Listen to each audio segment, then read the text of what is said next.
I got a 2002 Dodge Caravan in here. I'm going to do a transmission on it. The differential in it's actually broke, so he just got a transmission. Somebody told him the tranny was bad, so I'm going to put a used one in it. First thing I'm going to want to do is get this battery out of here. 10 millimeter there. This one I can get out with junk. I took this battery out because I want to get this tray off of here. See if I can break stuff. 13 millimeter on this battery tray. The 13 millimeter here.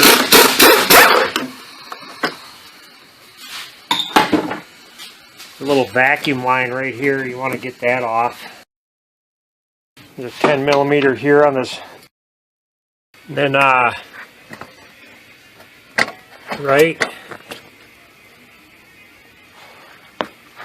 right there, there's a 13 millimeter.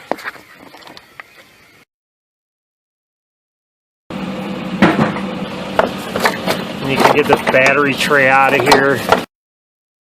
There, now I got more room to work with. I'm going to get this cruise control out of my way too, because I don't like that in my way either.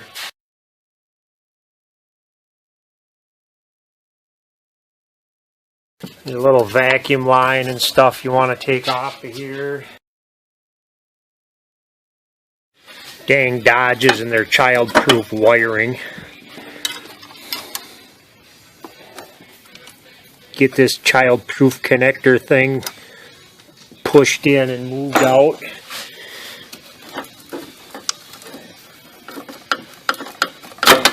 Unplug it and just get it out of the way. There's like one more bolt for that right here. It's a 10 millimeter.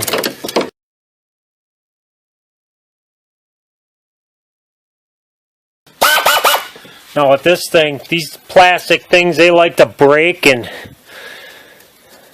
lot of times they don't want to pop off, so I'm going to unbolt it from here. And it's kind of stupid.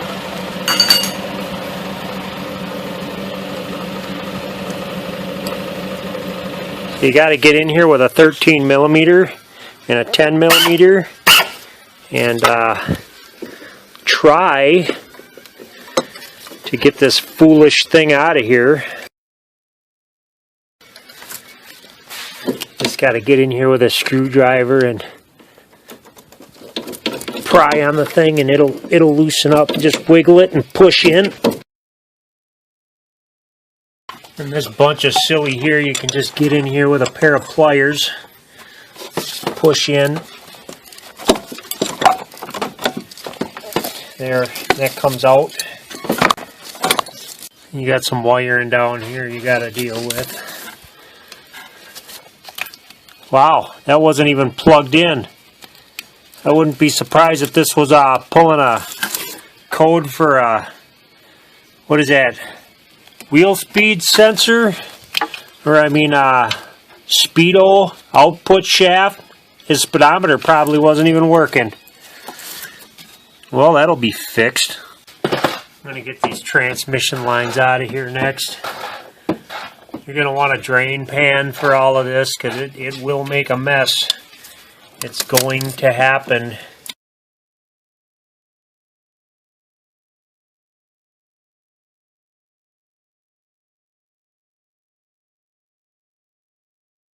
Come on, get off of there. Where's the love? Stick something in the lines to keep them from dripping all over the place. Like that. I'm going to get those out of the way. 8 millimeter on this. Oh! It's rusted in there. Yep, that thing's stripped right out. Try a 5/16. They're generally a little bit tighter. Oh yeah, I got it.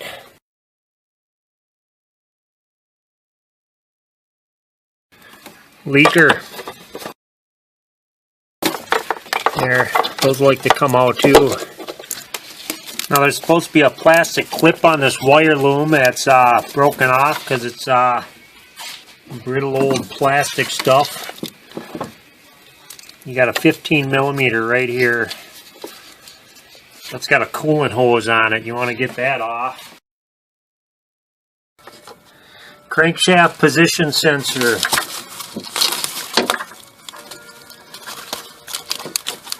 That connector's already broke, so I didn't have to do anything with that, thankfully. This is just old, cheap, brittle plastic, old stuff. There's 3 bolts on this mount. There's one right here, and there's one down here. You can see that one right there. Right there. They're 18 millimeters. And then there's another one. There's another one up in here.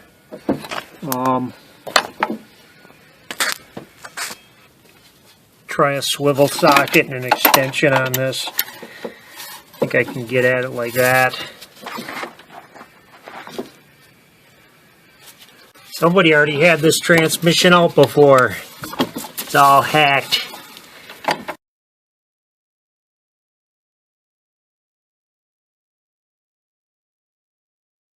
I broke it. Some amazing hack job. It's the only way to get that one out. Well, for this, I want to get in here with a pry bar. I think this is an oxygen sensor plug.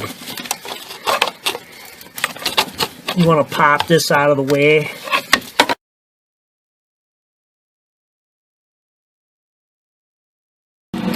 Let's see if I can break another one. Jesus. Breaking out the jack pole.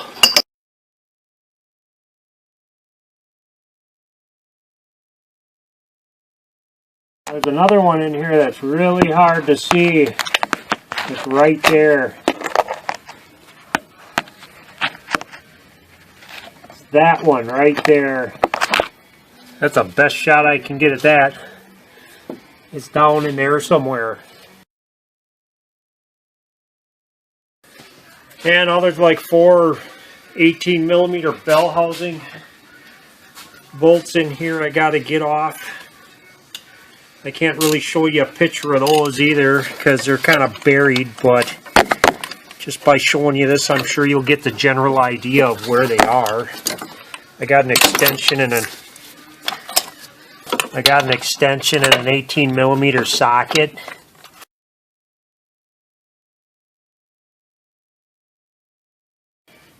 Yeah, there's a 13 millimeter here with some grounds on it. And if you're unlucky, it won't come off like the way it's supposed to.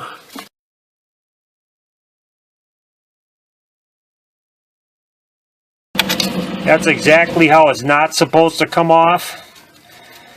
But that's the way they engineer this crap, so that might happen to you. Hopefully you don't break any grounds. Yeah, this is nice and disturbing too. This crusty old coolant pipe. It's not bolted down right here. Hasn't been forever. And you got to unbolt it and get it to flop around so you can get at them bolts and the bell housing and all that other stuff. And look at that. It leaks. Because it's old rusty shit. So I got to get one of those too. Okay, now you're going to need some way to support the engine. This is the way I did it. There's probably a right way and a wrong way, and then there's my way. I just took a bolt off down here on the strut tower and stuck a little hole in here and put a ratchet and strap here so it doesn't move, and then I took the coil off and I chained it up. So took the power steering reservoir off too. That's how I did it. If you're doing this on the ground and you got the car jacked way up, you could probably find a way to put a jack under the oil pan of the engine or something to support it from the bottom. But I'm not going to do that, so I just kind of made my own way. I mean, you just got to be creative with this stuff. I keep saying that every time I do a transmission when it comes to setting one of these up. Be creative. Take this one bolt off for the dipstick tube and take the dipstick tube out. It's a 10 millimeter. Comes right out. Now look at this. I just picked at it just a little bit. That big old hole. This stupid piece of pipe at the parts store with 2 hoses on each end is $100. I'm not gonna go that route. I'd have to be stupid to do it, because yeah, this guy ain't got no money anyways.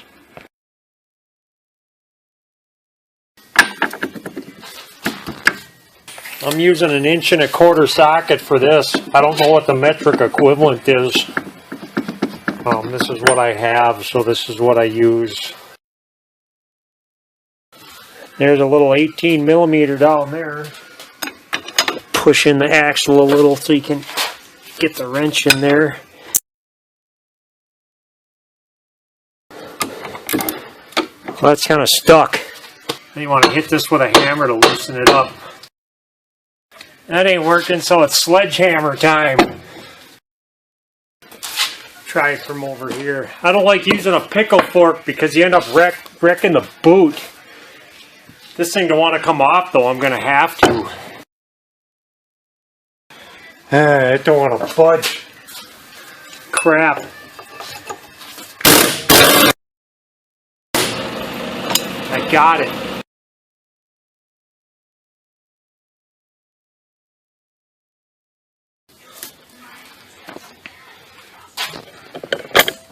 There, I got that axle out. I'll just do the same to the other side. Might want to put a drain pan down because these should drip. You can hopefully just get in here with a big pry bar and give it a pop.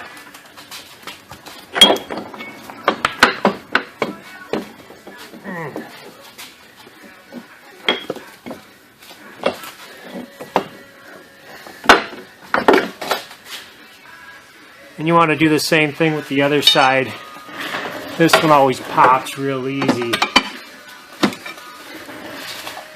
Comes out real easy too. It's going to drip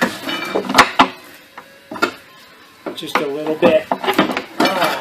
There we go. Okay, now I'm going to drain this fluid. So I got to get these 10 millimeter bolts off of here. I'm just going to let that go until it feels like it doesn't want to leak anymore. Alright, it's done dripping, so I'm going to take this thing up the rest of the way and just get the little bit that's left over out of here.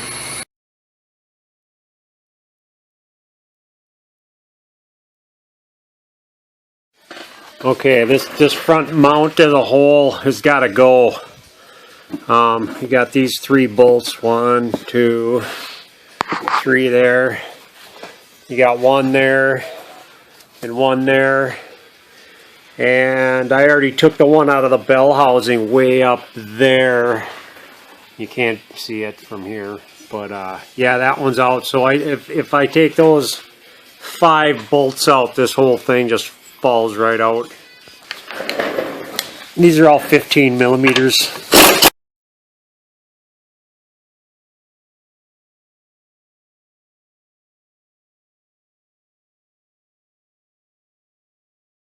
Okay, I guess this is coming out in 2 pieces. This is a 15 millimeter here too.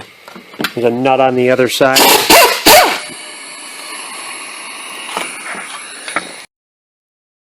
You can get this damn thing off now. It's a 13.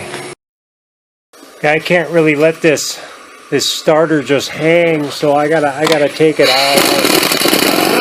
That's a 13 millimeter. Unplug those, and then I gotta You got a 13, no, 15 right there.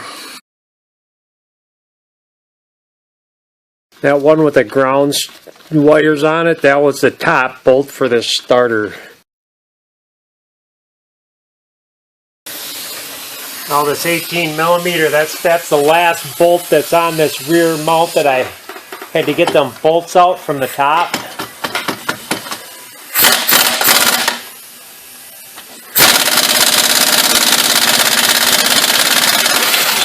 And that one broke too.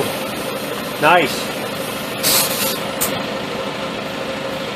What a bunch of junk.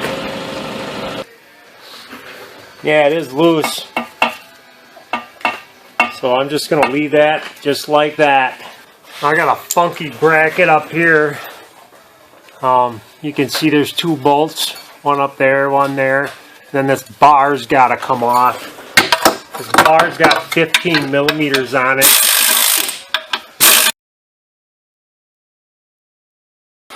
These are 18 millimeter Bellhousing bolts. Take those two bolts off too. And then that whole metal bracket will come down. 10 millimeters on these covers. You got to take this stupid plug off here. And then there's a 15 millimeter right there. That's your crankshaft bolt. You want to get a 15 on that so you can crank the engine over to. These are 18 millimeters. What I'm doing, I'm holding on to the crankshaft on the harmonic balancer to get these off. I always like to take something and push this torque converter in. Just make sure it's loose and make sure it goes in all the way. There's what, 1, 2, 3 bolts. One there too. I think they're 13 millimeters. And I have one more bolt right here. I actually loosened it up a little bit and I got a pry bar in here and popped it out. It's ready to come out. So yeah, I got all that. I got this bolt I'm going to take out very last after I get the transmission supported to take this thing out. I got this 2,000 pound transmission jack. Nice Harbor Freight stuff. I really like that jack. This is the way I'm going to get it out because these pans are funky. There's no flats on anything, so you just got to figure out a way to rig up a jack to get under it. Thankfully I have one of these because it's the best thing it's the best thing to use pretty much. You know, I got a strap on it. Make sure it doesn't slide off. So I'm going to get them bolts out and I'm going to see how this wants to come out.